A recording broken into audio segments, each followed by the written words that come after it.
New Thought Media Network.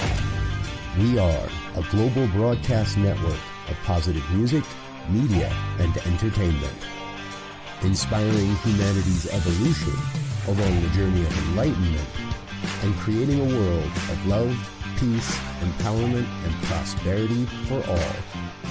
New Thought Media Network. Positively inspiring.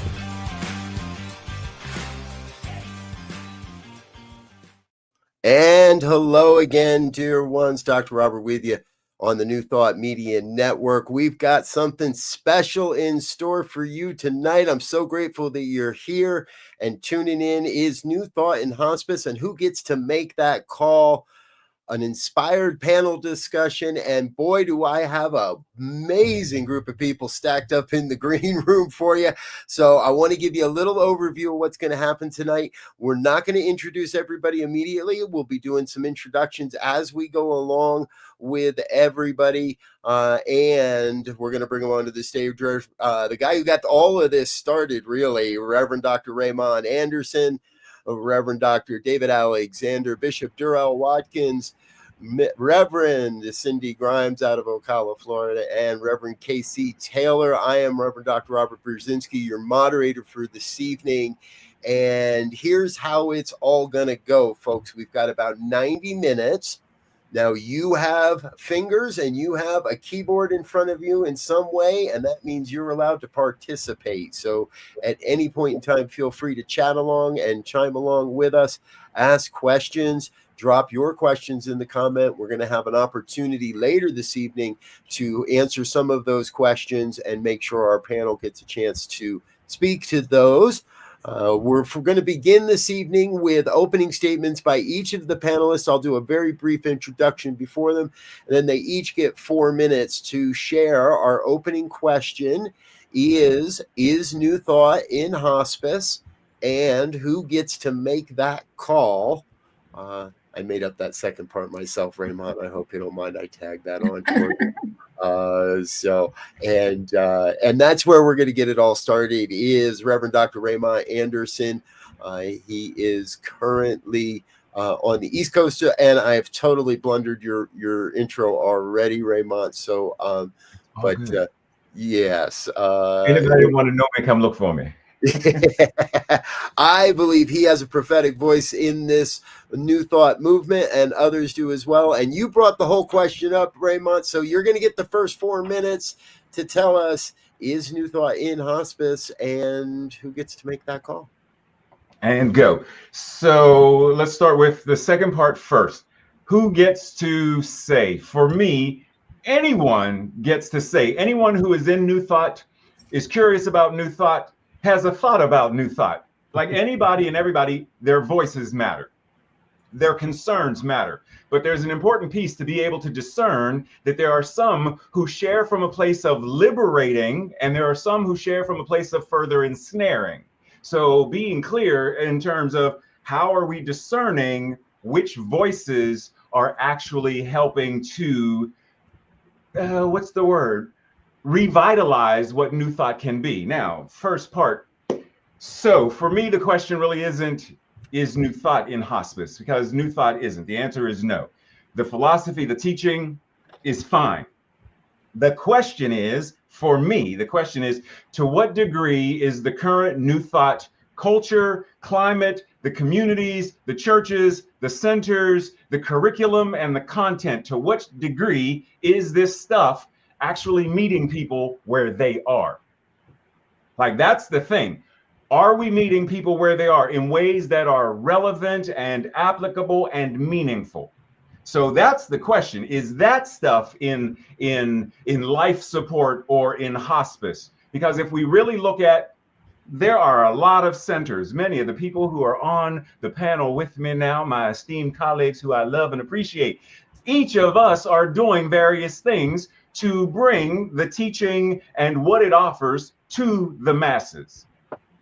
But we aren't the movement. Movement-wide, there are a lot of gaps. we do not meet the needs of people. Where are the deaf people? Where's the sign language access? Do we have stuff for people who are visually impaired and blind? Do we have stuff in Braille? Do we have centers that have ramps or elevators? Like, there's a lot of things referencing where we are not meeting people where they are. For me, that's where the conversation starts. How are we ensuring that we are providing this in a new, upgraded way for the climate now? How are we bringing the teaching to social media platforms, the TikTok, et cetera, wherever the young people are? Matter of fact, speaking of young people, are we actually presenting this in a way where the young people want it?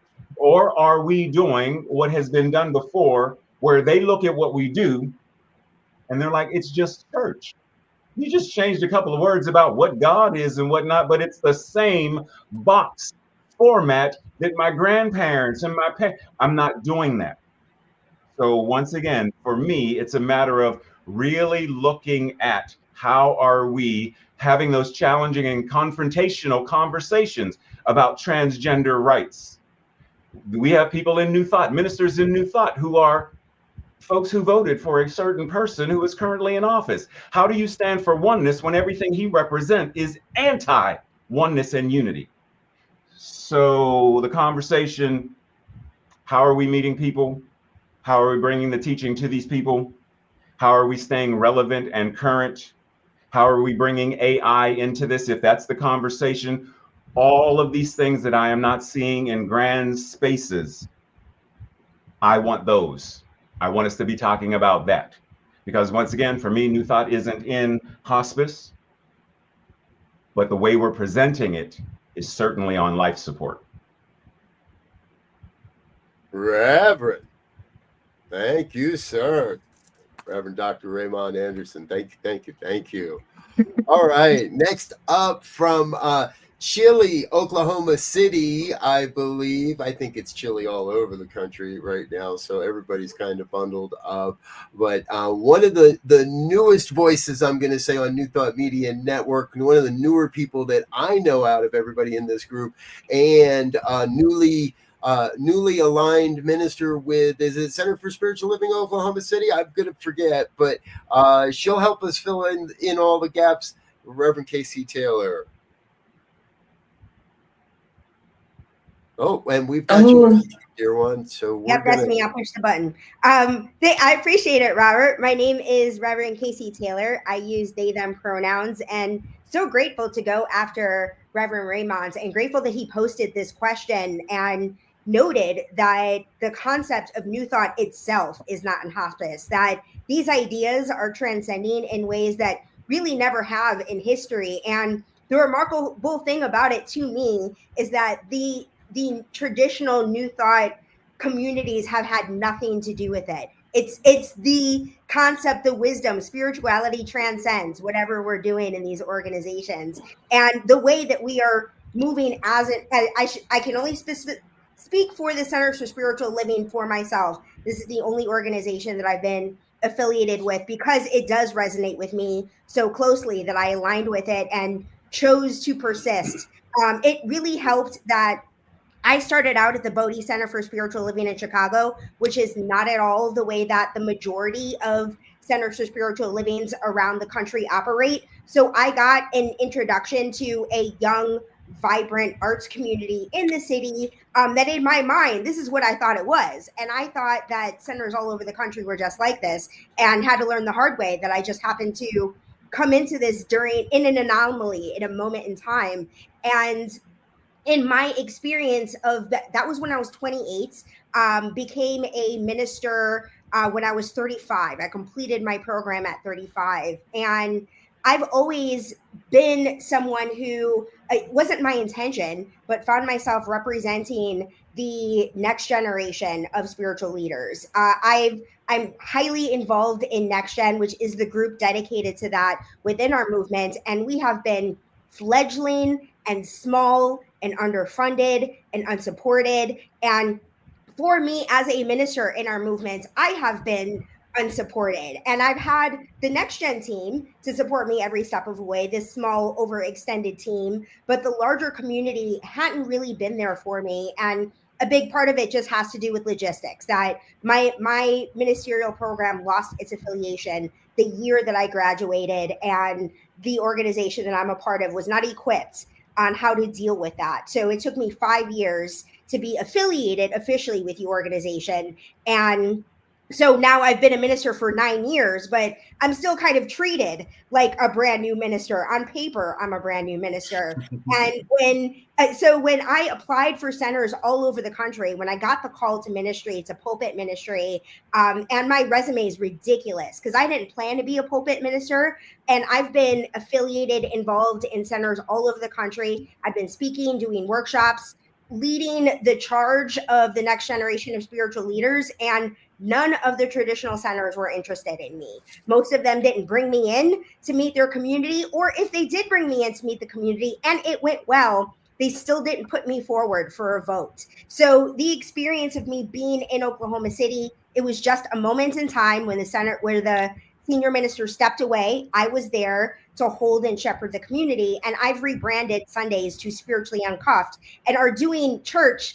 the way that Reverend Raymont said that young people are looking for. It's uncuffed. We're moving to 1 p.m., which is a time that is convenient for everyone in the community, and doing things differently. It's not the same song that a meditation. The structure is different every time. I've been doing it kind of monthly to keep myself sane, and making each month be like, this month we're doing a sound bath. So Spiritually Uncuffed is the way that I'm doing this, but I feel very alone in this. And I'm glad that Cindy Grimes will be speaking, and she's doing this too. So y'all will hear more about this. Yes, we will. Right on. Thank you, Reverend. All right, next up, Reverend Dr. David Alexander, currently making a splash on Substack with the Liberation Lens. And I'm telling you, folks, if I know where I'm getting my material for Sunday mornings or afternoons, and you also, David, have moved to a Sunday afternoon. You get the luxury of, you can listen to anybody you want in the morning and have your own talk in the afternoon. But that's exactly right. So and we meet at 3:00 at a Unitarian church here in Atlanta, and then we have dinner afterwards and an education hour. It's a great format, and one of many CSLs that I know of that are meeting in Unitarian spaces. So yeah, this question. Thanks, Raymont, for the question, and so happy to follow the inspiring work that Casey is doing in Oklahoma. It's really, really awesome to hear all about that. And I agree with what, everything that's been said in terms of what we identify as New Thought. The principles are eternal. They existed before we had organizations that named them and tried to corral them and call them their own. We know that, and they'll exist after that. They are currently being adopted and adapted in circles that we don't consider New Thought. There are what I call kind of New Wave Pentecostal circles that are very curious about Ernest Holmes and affirmative prayer and all of that work, and want to adapt that work into what they do. And we don't have the corner on that. We're not, they're not licensing what they're doing through us or anything like that. So it's cat's out of the bag in that regard. And that's a good thing, right?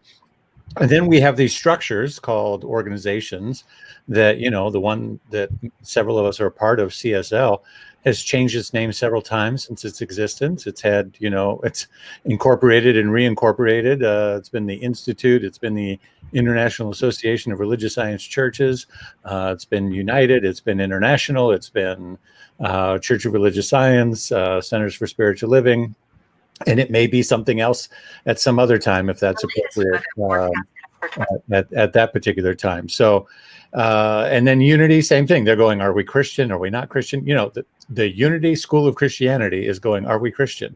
So here's what I want to say about all that. I think sometimes we occupy ourselves with these questions. Are we an organization or not an organization? Are we affiliation? Are we an education or a church? Are we Christian or not Christian? Are we whatever? And, it's like staring at our navel and being fascinated by it. And all of us, all the leaders and ministers and people who've done classes and whatnot, we're fascinated by that conversation. But the person on the street, the person outside of our church, the person who's searching for how to make their life better, wants to know something about this thing that they saw scroll through their TikTok called the law of attraction, or how to manifest, or whatever their entry point was of curiosity, they're not really interested in us answering that question at all. Right? We want to go back to relevancy. We want to say, what are you saying to me, to my life, to what's on the news, to, what's happening with, trans rights or women's rights or healthcare or education, or pick a topic today. It's all just about everything. What do you say to those things? And, the price of eggs and just how I move about my world. What does your theology, philosophy, whatever you want to call it, what you do, whenever you do it, what does it have to say to me? And are some of those ways and structures in hospice? Yes, because much of the Western world is in hospice right now. I think I find it interesting that we spent the entire pandemic telling our communities that, this is our opportunity to change and to, we're not going back. Nobody's going back to normal. Everybody, just so you know, you're not going back to normal. And now we're all going back to trying to do the same thing again. so are we surprised that it's all falling apart now and that there are people trying to tear it all down? So we need to adapt and be flexible in relation to that. And I know my time is done. Beautiful. Thank you, Dr. David. All right.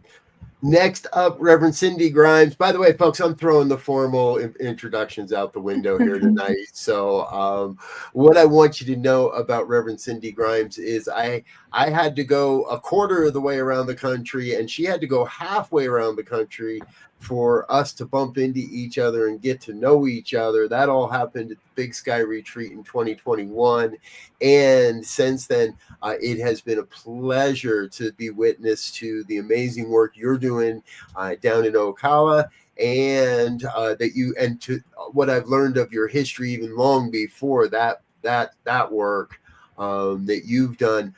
You're a real expert in the justice and social justice realm from my perspective. I was so excited to see you join in the conversation, and so excited when you said yes to being with us. Let's give you 4 minutes and some opening time. Great. Thank you so much. I'm really just honored to be part of this panel. And I've been laying off of social media a little bit. It's so much drama, so much stuff. But I couldn't help myself when Raymont posed the question, because in my life, one of my lives before ministry, I was actually a hospice social worker. And so, as all of you have said, our teaching is perennial. It's applicable. It's important for folks to, for us to be able to navigate this craziness that we're in right now. But as we've also said, I think the organization, I wonder if it's not in hospice. And one of the things that I learned working for hospice is that you can get a diagnosis, but that doesn't mean that it's the end, because there are people who get on hospice and suddenly they're surrounded by love and care and experiences that they were not having before, and they have these miraculous recoveries. I had patients that got off of hospice and were healed. So I think we really need to pay attention to where we are. And as David said, it feels like the whole Western world right now is in hospice to some degree or another. After the pandemic, I took a whole different take. I actually had someone years ago say to me that she was no longer being fed by the teaching. She'd been in it for years and years, and she wasn't being fed and was going to be on her way, and hurt my feelings a little bit. But, I kind of pushed through that and said, well, since you know so much, would you be interested in maybe teaching a class? And she said, well, I don't want to do that. And that for me was kind of a wake up. I realized that I want to work with people and be in community with people who are out there in the world trying to make it a better place, not sit back and feed me, take care of me. I raised 3 kids. I got grandchildren. I'm not here to take care of anybody else. I'm not here to be your guru. What I did then was to come and create a space where people could show up and be their authentic selves. And so when we came back from the pandemic, we decided to do things differently. Every week is a different way of doing spiritual community.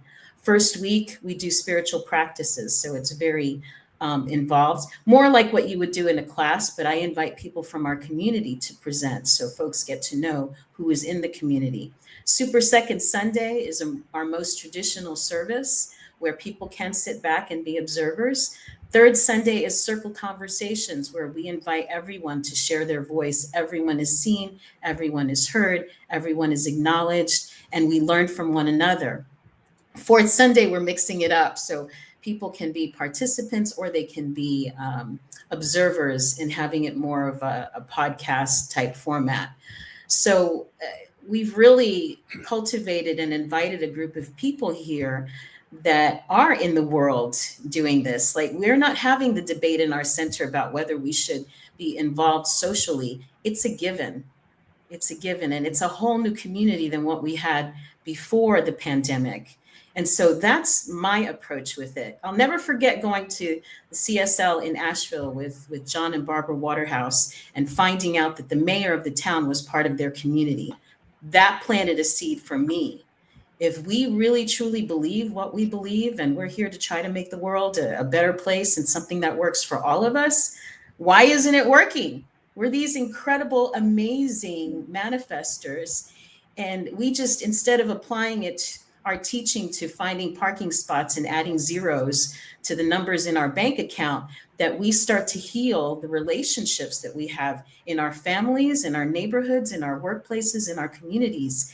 And we just apply this healing modality to our relationships and actually uncovering that oneness that exists and our interconnectedness. And beautiful. Thank you, Cindy. Thank you. All right.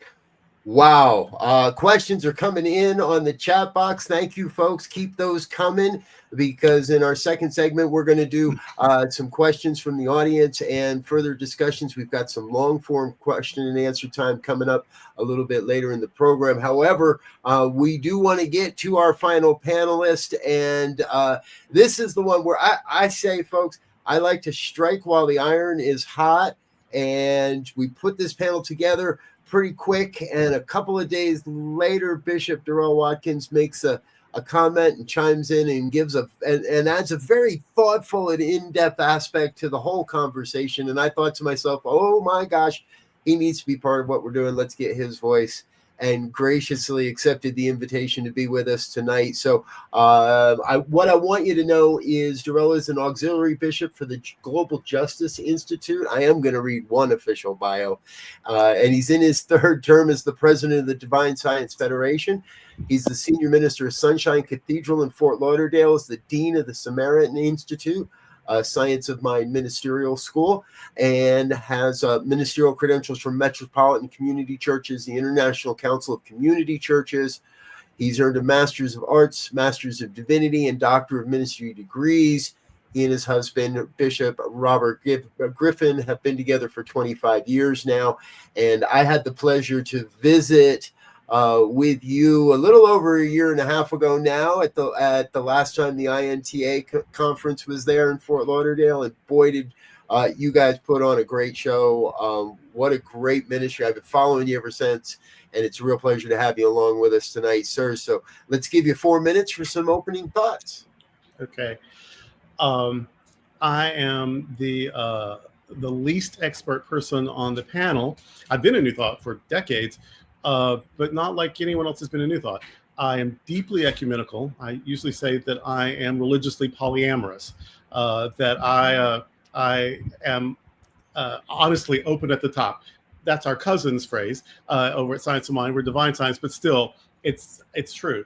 And so I'm just always trying to find what works. And then if it works, I tell people about it. And that's just how I've done my entire ministry. I've been doing this daily since 1992. And along the way, sort of stumbled into New Thought, and then pursuing that, I stumbled into divine science. But also, I didn't somehow just wind up joining the club. In fact, I had a mentor who was religious science, and she said, "When are you just going to come over?" Because I was in all the youth churches. And then she stopped herself. She said, "Nope, you're where you're supposed to be." And sure enough, that I've done things as a sort of free agent that I couldn't do any other way, I think. So I have an experience, and then I share the experience. I'm an open book. When I came out of the closet 116 years ago, when I was a teenager, I just learned that nothing thrives in a dark, dank closet. Maybe mushrooms, but most things don't. And so I'm out about everything. And so I have a experience, and I share it. So when I was diagnosed with HIV, I told people. And then when I was still around for the medicines, and the medicines worked, I told people. And that I have been HIV positive since 1991, and I've never had an opportunistic infection. I tell people. And I credit that to New Thought, because without thinking differently, I would have just bought into whatever the current wisdom was. And the current wisdom was, this is hopeless. If you have anyone to call them. And if you have anything to sign it, because sorry about you. But I had a Science of Mind mentor who, when I told her, I call her, I'm ready for sympathy. She's older. She's a big, soft lady with big hair and makeup and jewelry on every. And so I'm thinking, I'm going to call Granny, and she's going to feel sorry for me and hug me. And we're going to cry together, and I'm going to feel it's going to be cathartic. I do that, and her response is, so I'm telling her, I got it. Her immediate response was, "Oh, honey, that's just information." And I swear that statement saved my life. That this is just, I got a parking ticket. I was late for work. I tested positive for HIV. I mean, it was just one more thing that happened that day. And when I was able to think of it that way, well, I'm 58 years old, and I've been married 25 years, and we have a kid, we have a house, and I have a career. I mean, that was not what they were saying in 1991. But luckily, I met a lady. Now, that lady started her ministry at 60, retired about 93, and then died the next year. Her husband left her, and she had kids and grandkids. And she's like, well, now what? Well, she started a whole new life and was super successful at it.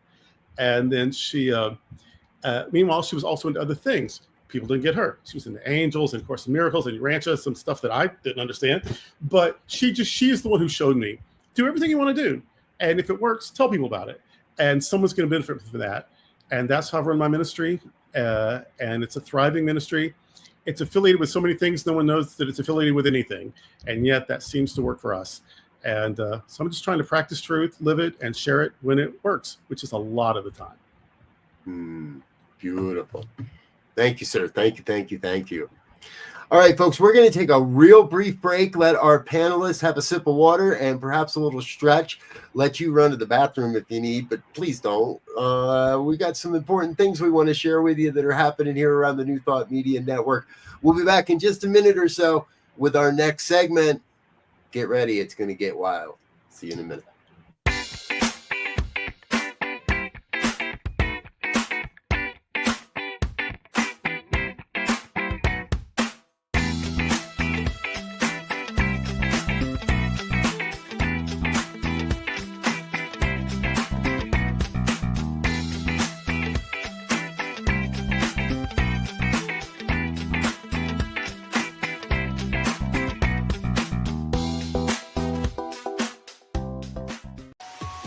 New Thought Media Network proudly presents the 2025 Season for Nonviolence 64-day meditation series, January 30th through April 4th. Join us as we carry the vision of a world that works for all. Join our celebration of Black History Month. Only on New Thought Media Network. New videos every day at 6 a.m. Eastern Time, or watch anytime on our YouTube channel. 28 unique Black history moments. Every day in February. Only on New Thought Media Network. And we're back with more on the New Thought Media Network. This is a special one-time evening event. Is New Thought in Hospice, and who gets to make that call? You know, as I listen to our initial opening statements, it seems obvious that Dr. Raymont, your question has been thoroughly, I think, in some ways, just dismissed. No, we're not in hospice. The philosophy, New Thought is not in hospice. But I do also hear an agreement, and I believe the chat box would agree with us also, that the forms are changing. And I don't want to lay a needs to change. We've been having this conversation, I think, for quite a while. Dr. David, I think it was you that said, you know, we're kind of getting what we've been praying for a while now, and here we are getting it. It's just not quite in the form that we thought we were going to get it in. And so that leads me to that question. And I want you to know, we got a lot of really good questions going on in the chat box. So Vicky, we see you. Robert, we see you. Linda, Tracy Brown, we see you. Linda Rapond, we see you. We know, and we're going to get to many of these questions as we go here tonight. But to kind of get us into that, what's really coming to me is how do we use the opportunity for engagement to become something more? And what is New Thought becoming in light of the opportunities in front of us for engagement? We don't have to make Raymont go first on this one. Oh, but he can. Oh, but he can. Oh, well, there we go. We've got a volunteer, folks. No, I'm gonna keep it real short and simple.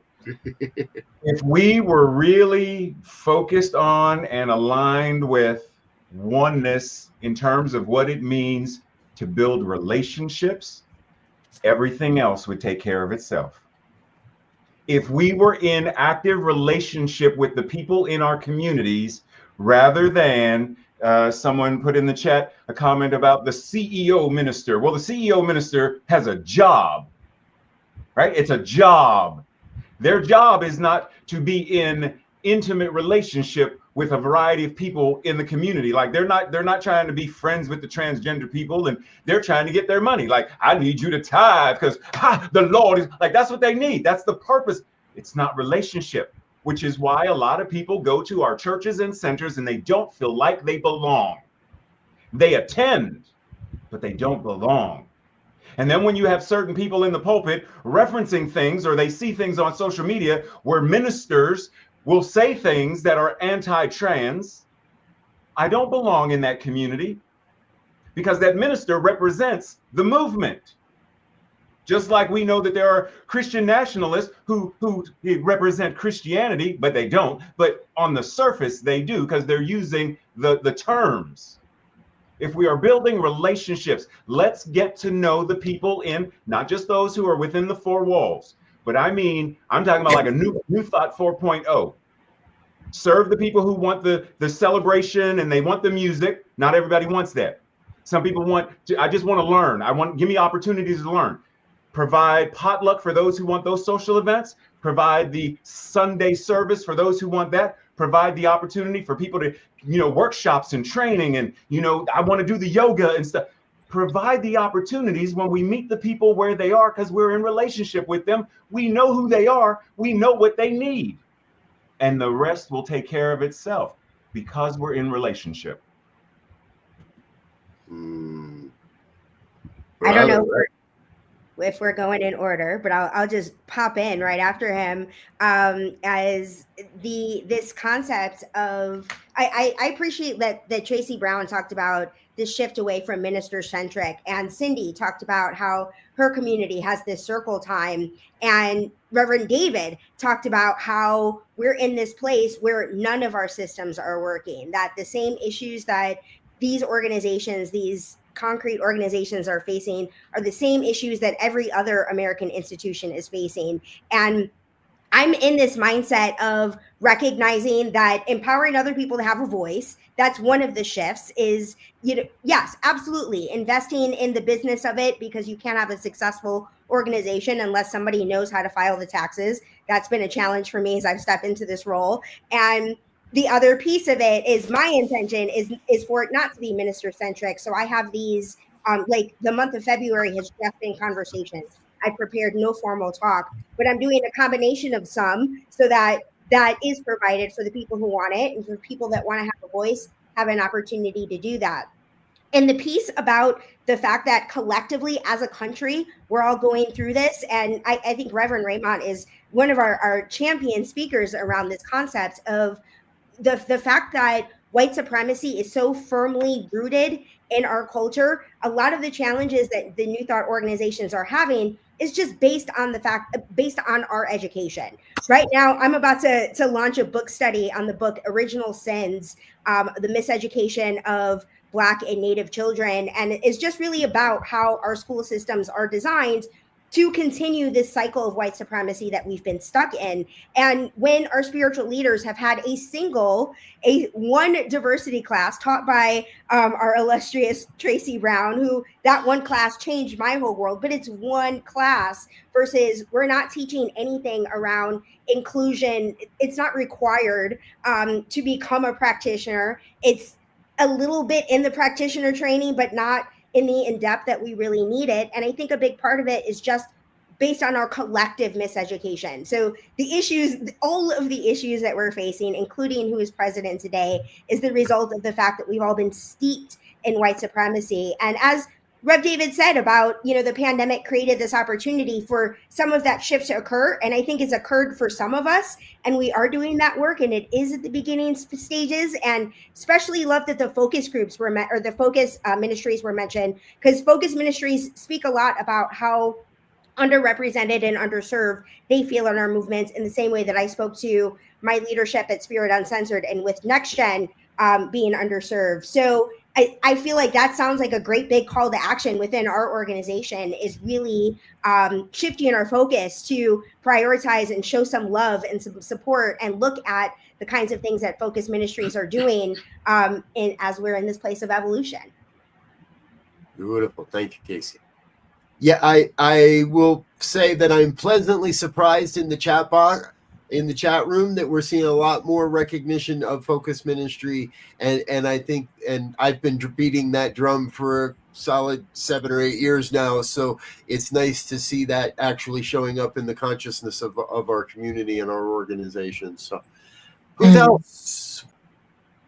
Other thoughts? Who wants to go? I can go. I know, unless you want to go, David, because you were next in the lineup. Oh, no, go ahead. Go ahead. All right. So I have a focus ministry as well as my pulpit ministry. And my focus ministry is in teaching peace building skills. So it's social emotional learning, leadership development, it's understanding trauma, it's understanding resilience, and it fits so beautifully with what we teach, in New Thought. And so I have a foot in both worlds. And so for me, it's pulling like the folks who are the spiritual seekers, who life is wonderful when they're laying on their yoga mat, and then there's the activists on the other side who are like all about action. And as somebody told me, I don't want to hear that nonsense about, peace starts here. It needs to start out here.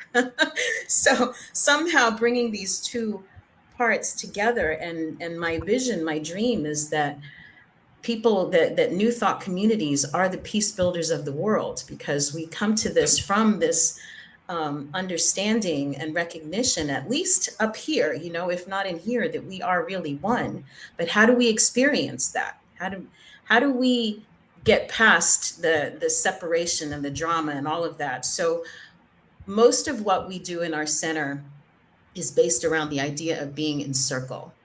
Now, whether I'm the one standing up front and it's not a Circle Sunday, I still carry myself as part of the circle of this community. Now, in circles, everyone is seen, everyone is heard, everyone is acknowledged. You can't hide in a circle, but it also means that there's nobody higher or better than anybody else.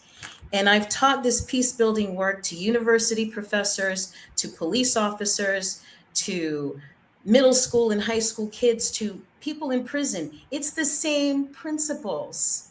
And just when I think like we ought to have it together, right? Or just like the university professors, I mean, y'all are teaching psychology. Why don't you have it together? And then I have to go, oh no, my bad.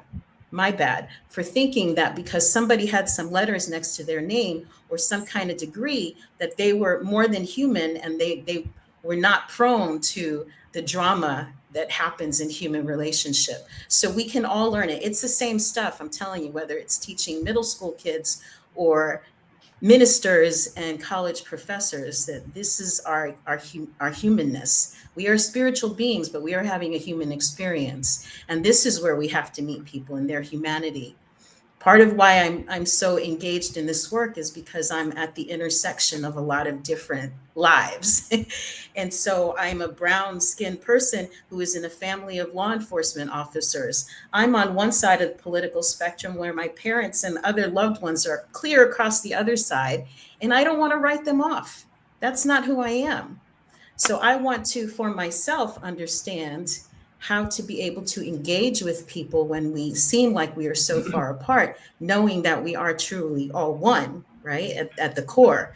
So those are like the basic kind of principles that I think we need to have in our centers a little bit more. It's like the how-to. You know, we have the big vision, but then what are the practical kinds of steps, and what things can we put in place to get us from where we are, which also requires truth telling, right? To say, this is the fact of where we are. We live in a white supremacist society. We do. Acknowledge that, because we can't go where we want to go. Like you can't put something in your GPS and say, I live in Florida. I want to get to San Diego. My GPS has to know where I am to give me the directions to where I'm going to go. If I don't know where I am, there's no way to get there. You know, we can't, we don't have the map. So I think this is part of the tough conversations, the difficult things that we need to be able to speak about in community. And it feels like, to me, if we can't do it in New Thought, what hope is there for anybody else? You know, because we come from this teaching of oneness and interdependence. Brilliant, absolutely brilliant. I love everything you're doing, Cindy. And I would just add, like, that idea of where we are and acknowledging so many wonderful comments. And there's some questions I hope we get to in the thread there. You know, just to point out that we're in the midst of a cultural shift. And that cultural shift is bigger than New Thought. It's, you know, everything around us. And that cultural shift is from the me, I, you know, self-centric, personal development, which New Thought's version of that has been spiritual capitalism, right? Our spiritual centers as a spiritual marketplace. You pay for classes, you do the personal development work. And why do you do that? Well, because you're developing yourself. It's, you know, you're doing that so that you get a better job, you get a better relationship, you get a better car, you get a better house, whatever. It's very self-centric, and that came in that, and people think that some of our critique is that we're critiquing New Thought in regards to that. One of the things I point out in my book is that New Thought has not always been that. New Thought's been through several phases, and in the beginning, when it was predominantly run by women, it was a healing teaching, and it had a deep social orientation to it, and it was deeply entrenched with the women's suffrage movement and a social lens. It wasn't racially diverse at that time, so we got to be honest about that. But from the white women who were engaged, they were having, you know, this deeper societal liberation conversation. It then shifted when the world around it shifted, the Industrial Revolution and World War I and then World War II, and, you know, the growth of the suburbs and economic development and me and mine and everybody get your little white picket fence and all of that. And New Thought swept up into that, and it became the church of personal development. And that's what we did. And we grew during that time because we were the church that was answering that particular moment that was the thrust of society at that time. That time is over. And that's what New Thought is wrestling with right now, is that period is done. Like when you, especially to the younger generation, right? You might still have some boomers who are still interested in some of that stuff. But when you talk about personal development work, like literally the young people in my community, they literally gag when I say personal development. They're like, personal development? Like, what in the what?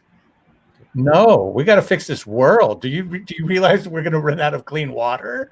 Do you realize the planet is burning up? You want me to know my Enneagram? Like, what? No. What are you doing? Right. And so it's shifting to a more collective orientation, and that's a liberation, and I'll just leave that there. That's a liberation theology. I wrote a whole book about it, so I'm not going to spend time talking about it here. But moving to that collective relationship based, as Raymont said, building community around that, which is going to look a lot of different ways. And it can still happen on Sunday at 9 or 10 if you want, but it can happen at 1, it can happen at 3, it can happen in people's houses, it can happen in the park, it can, all that kind of stuff. But it's that shift from the individual back to the collective. And one last thing I say about that, this is not the first time New Thought's been criticized. You go back 100 years ago, the critics of the early 1900s, New Thought was really well known by, people like George Bernard Shaw and Walter Rauschenbusch, all kinds of theologians and people, and they talked about it because New Thought was so popular. They all criticized us, and they said that we were self-centered and all about personal manifestation and prosperity, and too much of a shift from traditional Christian orthodoxy. And their critique is very detailed and very fascinating to read, and they would be correct. Except for one thing, and that is the principle of oneness. The principle of oneness changes everything, and the principle of oneness shifts us and orients us to a collective orientation of humanity, a world that works for all. Period. End of story. We voted on that, so let's get to it. I'm not going to drop the mic. It's expensive, but I'm out. Robert, I have so many things going on because everyone says things are great, and I want to respond to everybody. And then if I do that, I won't say what I have to say, and I'm overwhelmed. So I'm not going to give so much narrative. I just want to give bullet points, and hopefully that way I can get some stuff in without taking up 30 minutes or whatever. So one, we talk about meeting people where they are, and in my experience, because I used to say I've experienced a thing, so this must be how it is. That's not true.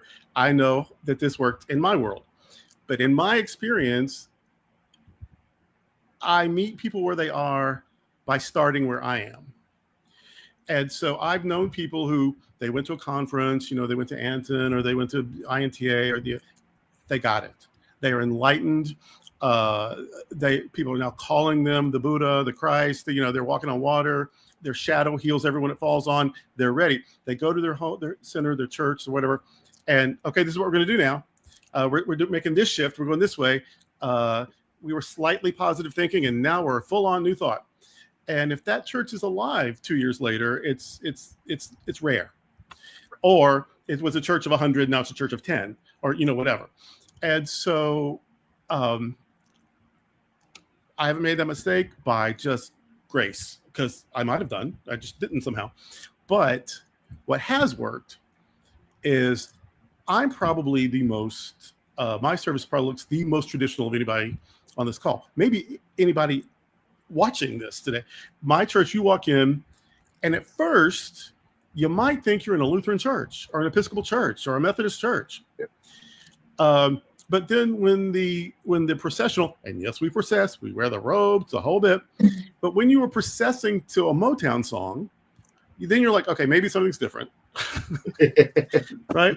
And and then when the introit is a country and western song, and in fact, half or more of our service is secular music. Then when what would have been the first lesson, what would have been the first Bible reading is from the Vedas, or from A Course in Miracles, or from a secular poem. Invictus comes out at least once a year. Like, I will preach on the poem Invictus at least once a year. And so it looks, but that's where we are. We are. I mean, it's New York, Boston, Toronto annex, but it's still in the South, here in Fort Lauderdale. And so we have people from all kinds of. We have a lot of Catholics, a lot of Protestants. Most of them are gay, or lesbian, or trans, or non-binary, or bisexual, or pansexual, or whatever. So we have these people who have that need. They also have people with what is familiar. And so when they walk in, it looks familiar. And once they're in there, they experience something new. Also, this is a retirement community. And so I've had the luxury of not ever worrying about young people, because for us, old is a renewable resource. People are always going to come to spend their last few years of life in Fort Lauderdale. So we've got some kids, because Dr. Cohn behind David there is actually the one who taught me. The more, I went to the seminary that he was professor at, the more particular you are, the more universal you are. So if you will speak your truth, someone is looking for that truth. Whatever you're selling, somebody wants to buy, but they can't buy it if they don't know that's what you've got to offer. So by being where we are, who we are, addressing from what we have to offer. What we had to offer was an organ and some stained glass windows. That's what we had. And by offering it, though, starting where we are, we have been more and more. Now, I've been there 19 years. So after 2 decades, you can do almost anything. But we have been able to meet people where they are, because we didn't deny or feel ashamed about where we are. This is what we have to start with. Let's do it. And now we feed 1,000 people a week who are food insecure, housing insecure. No paperwork, no questions. You say you need food every Wednesday, and you get to shop for yourself. We just open it up. We don't, we're not handing you a prepackaged thing or whatever. And I was criticized at first for that. Well, you're enabling. You're giving energy to poverty. And my answer always is, how do you know that we aren't their manifestation? How do you know when they are thinking of and dreaming of having needs met, we're not the answer to their prayer? And in any case, we can have our ideologies and thoughts and opinions. I'm going to let people be hungry because they're not getting it the way I thought it ought to work. So that's my struggle with our philosophy sometimes, is that, yes, we have all the answers, although everyone who ever thought that wound up being wrong eventually. But we have all the answers, but we also have humanity and compassion, and that has to be part of the equation. And so I think a lot of the people who aren't concerned about what's going on in the world right now is because it has been so me-focused instead of we-focused. But if God is all there is, how am I treating God who's sleeping on a bench? How am I treating God that didn't have breakfast this morning? How am I treating God who has now been legislated or adjudicated against in their own country because of their identity or because of who they love? Or if it's all God, then it must be blasphemy to ignore or intentionally hurt these various godlings. And so, but I can get that message out because people came to sing hymns and hear a sermon and blah, blah, blah. And what they hear is this. But because I caught them a bit off guard, they stay, and they'll say, they think I'm a genius. They think, oh my God, I've never heard this before. They think I'm amazing. They don't know that I'm quoting Nona Brooks. They don't know that omnipresence is all we, people say, Cindy Lippert told me, she said, what you serve chicken all the time. All you ever serve is chicken. You fricassee it, you fry it, you boil it, you bake it, you barbecue it, but you have one thing, and that's the truth, omnipresence. Reverend. All right. And we do have a lively discussion happening in the chat box, folks. So if you're watching on YouTube, feel free to join us there. If you're not watching on YouTube, feel free to join us over there. Because that's where the lively conversation is going. Alice Reed, we see you. Thanks. Welcome aboard. Christine, Willa Johnson, Robert Leeds, others, and Raymont and Casey are in there chatting as well. So, Raymont, give us a 30-second update. What's happening in the chat box? So there's a lot going on currently. The word on the street is there are several questions and people are discussing their thoughts and their bullet points based upon what the panelists are sharing. Hold on, I think, oh yes, Casey has been commenting also in the chat. Oh my goodness, you should be on the scene right now.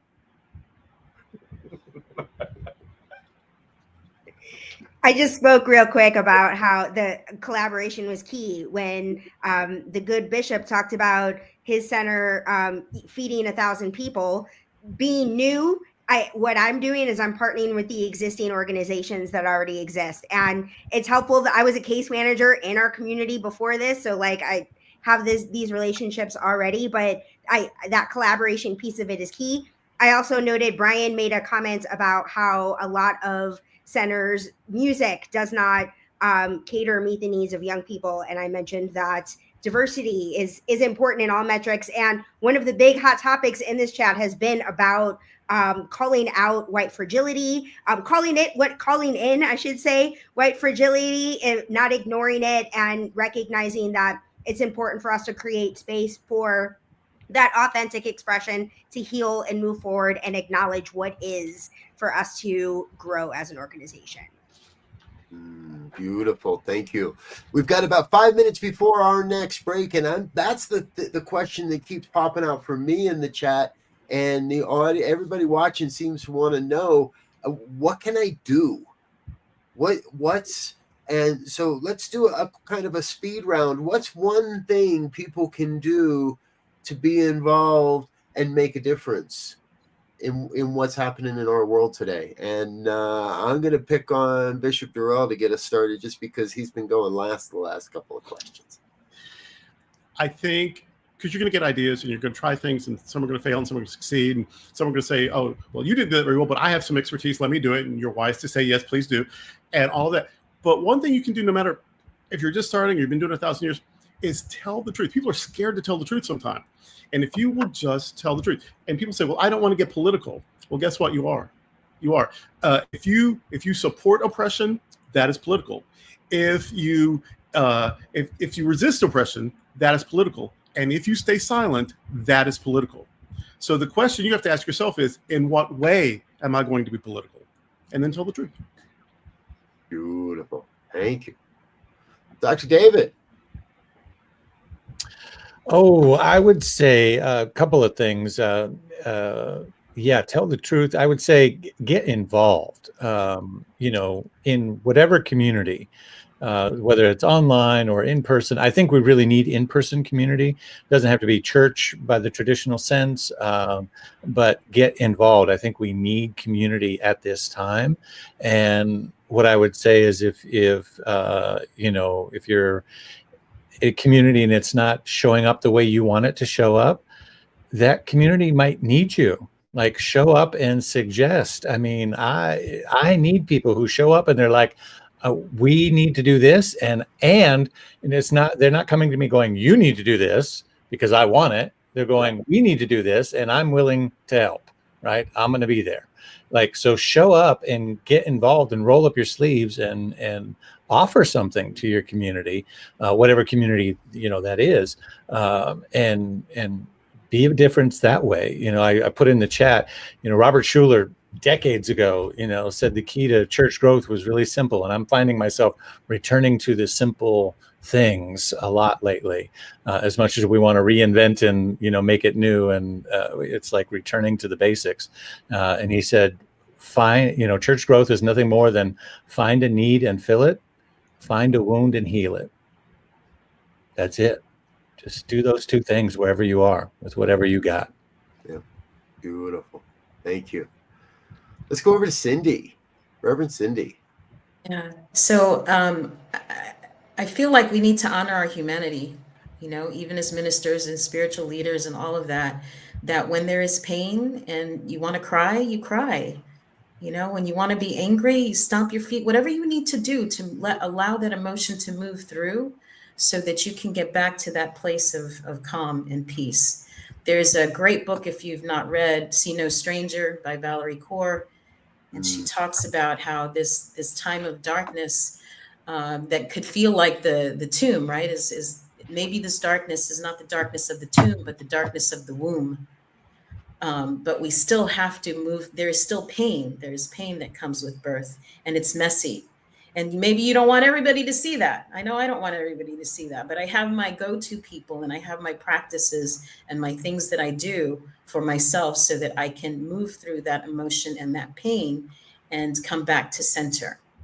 But not feeling it or pushing it down is spiritual bypass. And I think that's a lot of what has gotten us to where we are right now.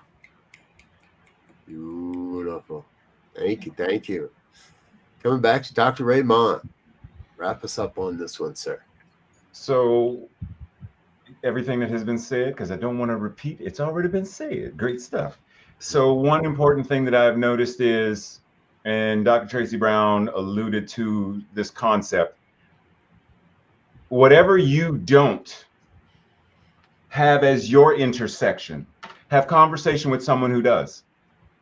If you are straight and you don't, and I mean, I got a gay friend. No, I'm not. I'm talking about have conversations with people who are not like you. Have your certain political affiliation, have conversation with the others. Your certain race, ethnicity, shade, color, have a conversation with somebody else. And realize that people are not a monolith. So have conversations with multiple people of multiple things. Just because, once again, oneness. It's easy for me to pontificate about there's only one power and only one presence and yakety smackety. But if I'm not having real conversation, and I mean real conversation to the degree where, and I want to make sure I'm saying this person's name right. So if I'm not, correct me. But recently there was a non-binary veteran, Elisha Ray Shoup, I believe, who unalived themselves and left a note for our current administration. If I, as the minister of a community, am not having conversation with people of the transgender community, non-binary community, gender non-conforming, gender rich, gender fluid, gender, I don't use a term because all that is if I'm not having conversation with the entire spectrum to the degree where when I'm speaking, I still say, good morning, ladies and gentlemen, welcome to church today. Wait, good morning, what? When I'm referencing God and I only reference God as a he, or even if I father, mother God, I'm still in a subliminal way dismissing them because I'm still using a binary term for that which is beyond gender and binary, and it's the infinite. Have conversations, meet people, talk to people, get to know people. Like for real, get to know people. And I mean stretch. A great many of us that we don't have deaf friends, we don't have deaf congregants, we don't know American Sign Language. And yes, this is something that is very important for me. Find ways to visit the deaf, where the deaf people hang out in Pittsburgh, where do the deaf people hang out in, Jacksonville, where do the deaf people hang out in Dallas, where do they hang out? Go and meet them. Just start having conversations. Everything that Reverend Cindy referenced about, telling the truth and the idea of peace. I'm not going to be able to keep the peace if it's an arbitrary, abstract thing that I'm not applying in relationship. I have to be, to her example, I have to identify that I have family members who are whatever that is, that I'm like, that makes my back itch. I don't, right there is my invitation. Have conversation with them and bring the awareness and the truth of peace to this. If I can't get my own house in order, then a world that works for all. Have conversations, meet people. Amen. I hear some themes emerging, and I want to recognize a few things that we're seeing in the chat box here as well. Christine says the beauty of the moment is that if your local community doesn't meet your needs, you have choice. I'm grateful for expanded online community. I hope you're talking about us, Christine. So thank you very much.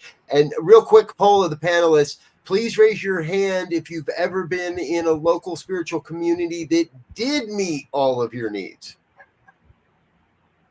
That's what all?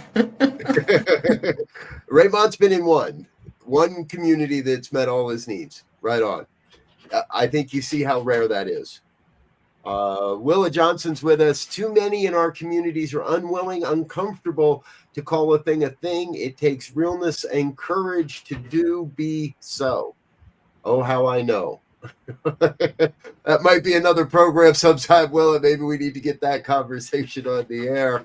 And of course, Tracy Brown, your name's being screamed in this room. Drop in, Tracy, you're welcome to join us in the final section. Just, you know how to get into the room. She's saying, amen, Bishop Durrell. If you avoiding, you're supporting oppression, that's political. If you engage in change, that's political. We need to stop pretending we can escape our role in the collective. Very, very true. All right, folks, we're going to take another quick break. Let our panelists stretch those legs and take a sip of water. We're going to say thank you to our organizational sponsors and individual donors while we do that. But stay tuned. We've got a whole nother section coming, and we're not done yet. We'll be right back after these messages. Please help us say thank you to our organizational sponsors, including the Hefferland Foundation, Affiliated New Thought Network, International New Thought Alliance, Science of Mind Archives and Library Foundation, Center for Spiritual Living Denver, Center for Spiritual Living Midtown, New Thought Philadelphia, Planned Happiness Institute, Summit Center for Spiritual Living, One Heart Retreats, Center for Spiritual Living on the Lake, Unity Kitchener, Unity Spiritual Center, Ottawa, Om Center for Spiritual Living, Satya Center, Begin Within Ministries, Center for Spiritual Living, North Jersey, Unity of Savannah, and the Center for Spiritual Living, Seattle, as well as all of our individual donors. Thank you for being part of the New Thought Media Network. Please like, share, and subscribe. New Thought Media Network, positively inspiring. Yes, yes, yes. Thank you to all of our organizational sponsors and individual donors. It's thanks to folks like you that we can host these types of conversations and share this message out into the broader world. If you'd like to become a part of what we're doing here at New Thought Media Network, please head on over to the website, ntmedia.org/donate, or find the donate button. Make it a monthly donation, and we'll include you or your organization in our future thank you videos. If you'd like to learn more about becoming a sponsor or an organizational donor, please reach out to me at that email. All right, back into it, folks. We have just so much going on going on in the chat box. I have been trying desperately. And here's one that just came in. You didn't ask here. You didn't ask, but here it is. New Thought has never been more friggin' relevant. Thank you, Reverend Dr. Michelle Wadley. Anyone on the panel? What's what haven't we said yet? What's still out in the world that we need to make sure is covered here tonight? And a hush. I didn't get a chance to weigh in on what one thing we can do. Okay. All right. So in regards to that one thing that we can do, something that really stood out to me, and Cindy, Reverend David mentioned that when you mention self-development or empowerment to young people, there's this kind of turnoff. But when it's framed in this context of empowering you to do the work that you want to do, listening to your intuition, learning to identify that difference between your intuition and your inner shit talker, that's been the work that I've been doing. I created this 90-day program around making peace with your inner shit talker, and I really see, for me, with that, the purpose of that program is it's approachable spiritual practice. So the way this program is designed is there's an affirmation, there's a question to journal on or meditate, there's a song of the day, there are TV shows, and there are movie recommendations. And the idea of it is making spiritual practice approachable, of recognizing that when our entire life is spiritual,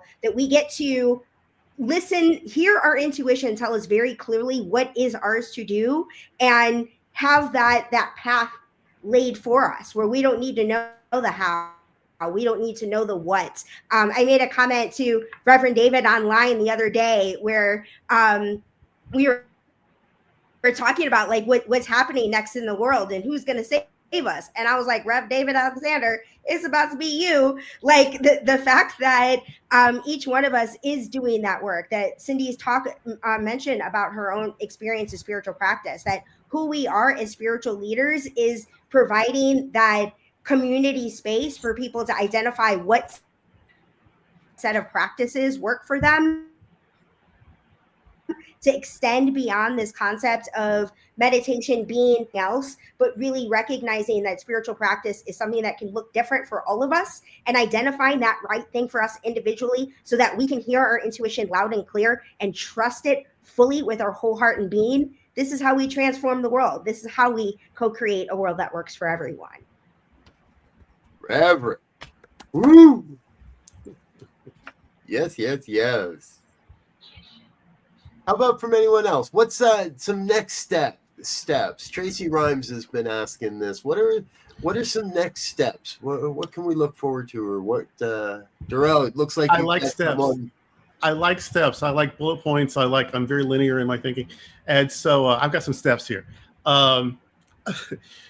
First of all, and the mentor that changed my life with a phone call. One of the things she used to say to me is what I suffered from was not enoughness.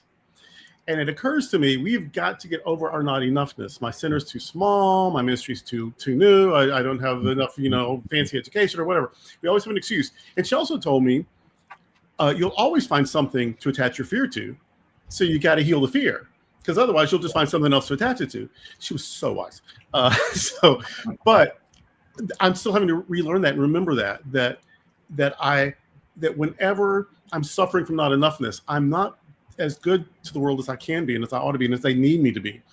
And so one of the things we can do is heal our not enoughness, heal our fear, so we don't attach it to something else. One of the things we think we're not good enough is that I don't have this gift or that gift, or but you have a gift. Start where you are, and then you can meet people where they are. And so there's three things in most centers and ministries that I think people are needed overall, and not everyone has all three things. Groups especially, they're focused on community, cause, and corporation. They're focused, and nobody has all three of those gifts. Not everyone is a good administrator. Not everyone is a good community builder. Not everyone is a good a rebel rouser for the cause. But you're good at one of those. So do that, and then find other people who are good at the other things and engage them. And that way, you don't feel not enough because I'm only good at the liberation stuff. Meanwhile, I'm not returning phone calls. I'm not paying the rent. You need somebody. There's a volunteer dying, a student, someone just dying to do those kinds of things. And so let them. I think the biggest secret to my success, as successful as I think I am or whatever, is my innate instinct to say yes. And so yeah, people are doing things that I get credit for sometimes, but it's them. God bless them. So, and it's only fear that would make you say no. Oh, they'll show me up there. No, you're going to look good because more things are going to happen than ever before, and you're going to be the genius that said yes to this other genius. So, I think those are the steps we can do: is heal our fears, and source out, own what we're good at, and just source out the rest. Somebody wants to do what you're not very good at, and then suddenly your thing is good at it. I also want to say about the feeding thing. Once told me that they weren't being fed. I said, well, you can either go somewhere else and maybe they'll feed you, or maybe you're just tired of wearing a bib and it's time to put an apron on and feed someone else. So there's hello. Oh, yeah, ring the bell on that one. Thank you, sir. So I'll weigh in on this, if you don't mind. Yes. I got three things that we're doing at our center, which really feels like a revitalization, right? So we have two themes, an inner theme and an outer theme. The inner theme is change your thinking, change your life. The outward facing theme is creating the beloved community. And I feel like there's three parts to creating, like intentionally creating this beloved community. Number one is revisiting our vision, mission, our purpose. We just redid all of that. We did all of our value statement again. We had the community come up with our values. Our board chose the mission, and the ecclesiastical, myself and our practitioners, chose our vision. So that's the first thing, to bring us all together around that united purpose. But then how we make decisions. So we're using sociocracy and consent-based decision-making, which revolves around circles. So our music team takes care of the decisions for that. Our gardening team takes care of those decisions. Our youth team takes care of those. And everyone in that circle, everyone on that team has a voice. Everyone is heard. And then the other thing that we do is when there's conflict, the idea of restorative circle. So how do we resolve conflict in ways that grow us, right? That show conflict as an opportunity for us to learn some things and to come together stronger. So those are the three things that we're doing in our community very, very intentionally. And we're having fun with it. We're practicing, what we're preaching and using some real life stuff. Beautiful. Thank you. Thank you. Anyone else? Oh yeah, I'll jump in. I'll add that for those who want to help their community collectively navigate, what Bishop Durrell talked about in the political stuff. I always say, when people say, "Oh, I'm not political," my response to that is, "Did you drive here?" Because stoplights and stop signs and school zones, those are all those are all political. Jesus was political. He wasn't partisan. And that's the same call that we have as communities. And so I write a lot about that in my book, Freedom from Discord, Promise of New Thought Liberation Theology. newthoughteducation.com has a study guide for the book. And so if you want to do that as a group in your community, or get a group of people to go through that, there's videos there and questions and all that stuff in addition to the questions that are in the book. And I'm happy to do live stuff with any center that wants to do anything live. And it's a shameless plug, but I really wrote that for communities to navigate this conversation, right? To kind of get over the difficulty. So it's a very sincere offer to, if you want to get over that hurdle, that's what it's there for.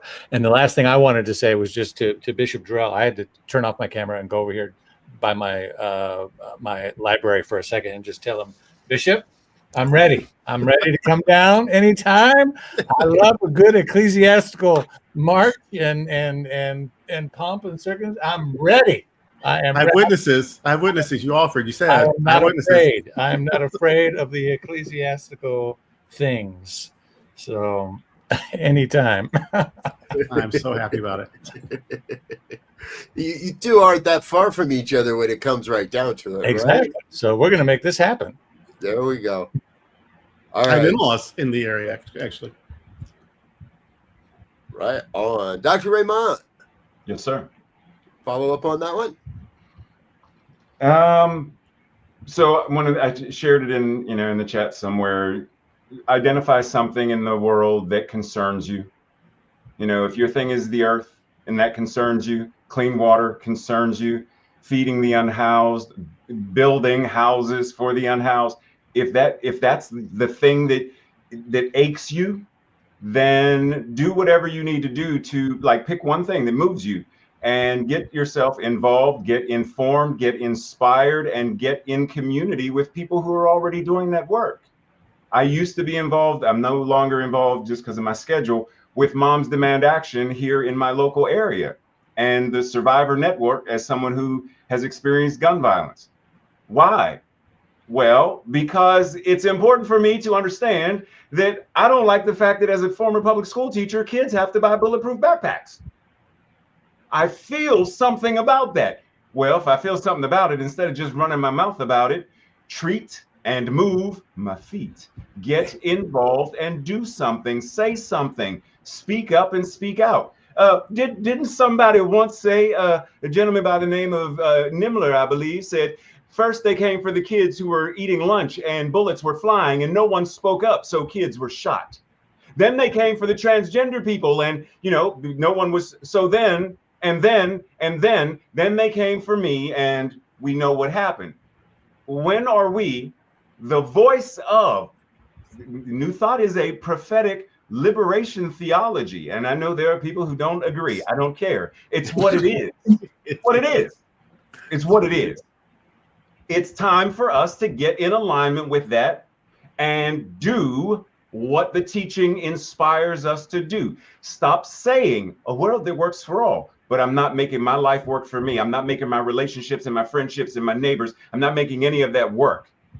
Well, then what to do? As Bishop Durrell said, you might want to address your fears and your insecurities. So whoever you are, Ministers, practitioners who shame and guilt your congregation and your community, saying, what's in your consciousness? Do your work. Do your work. Leave them alone. Do your work.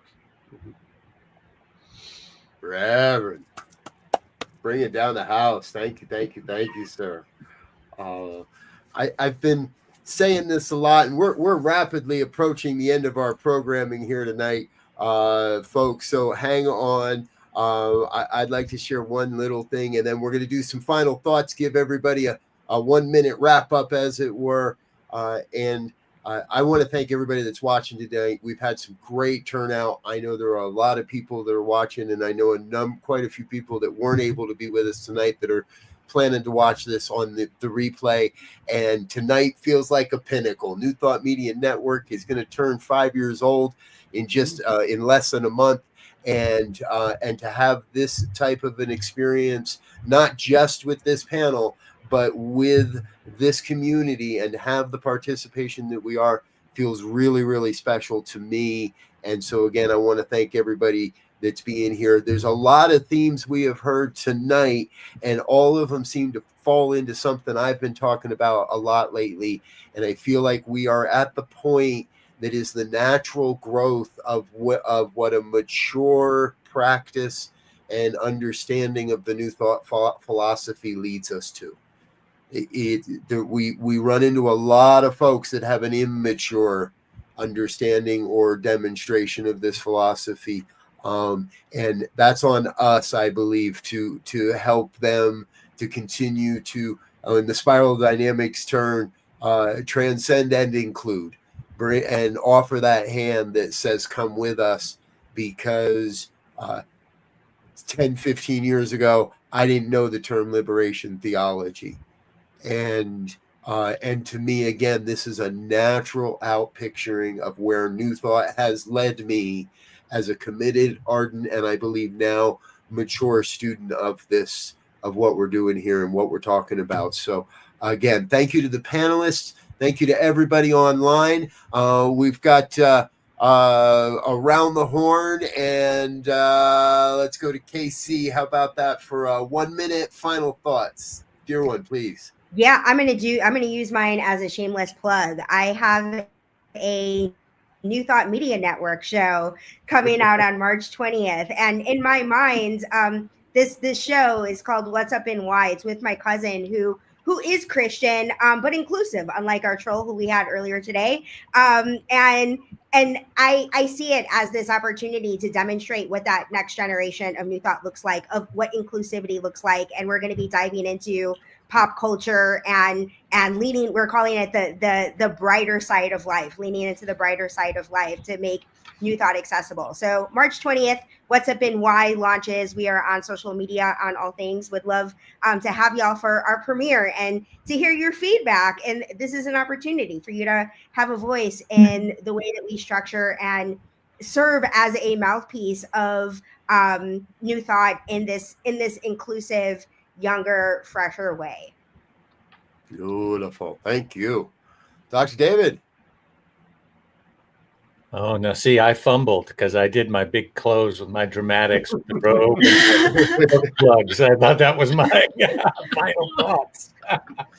So I'll just say that it was a pleasure to be here with all of these brilliant souls. I appreciate each and every one of them and the work that they do. So my plug is for all of them. Go find their work and online and Substack and Facebook and the interwebs, because they're all brilliant. And I think what we've demonstrated here is that ministry is showing up in lots of different ways, and it will continue to evolve. And and we're part of that, and we're flowing. And so my last thing would just be for all of us as individuals, get curious and get brave. I think we're going to need those two skills a lot in the coming days. Curiosity to keep us open and just really wondering why and going beneath the layers of our own biases and prejudice and assumptions, getting to, consciousness is cause. Consciousness is the pea at the bottom of the pile of mattresses, right? So get curious about what's underneath. And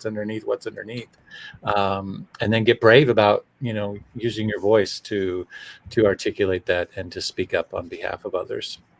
That's it. Mm-hmm. Still got Beautiful, it right. Still got Durrell. I got to go over there to hang it up, so it's awkward. Excuse me. Reverend Cindy. Oh, thank you. I'm just I'm watching the chat, and I wish I could engage. I tried to connect, but I couldn't. So I'm seeing all the love and kind of just reveling in that, as well as being part of this panel. Just really just so grateful. My closing comment would be to just embrace your humanness, embrace your humanity, be okay with the feelings and all the stuff that we're going through, and that's going to allow you then to transcend. You know, we can't go around it. We have to go through it, and it does take courage.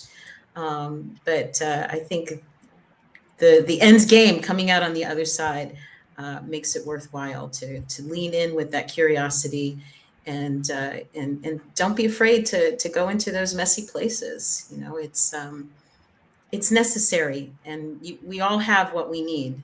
I think we were all born for this time, right? We're all here with the reason for being and a purpose, and just lean into it.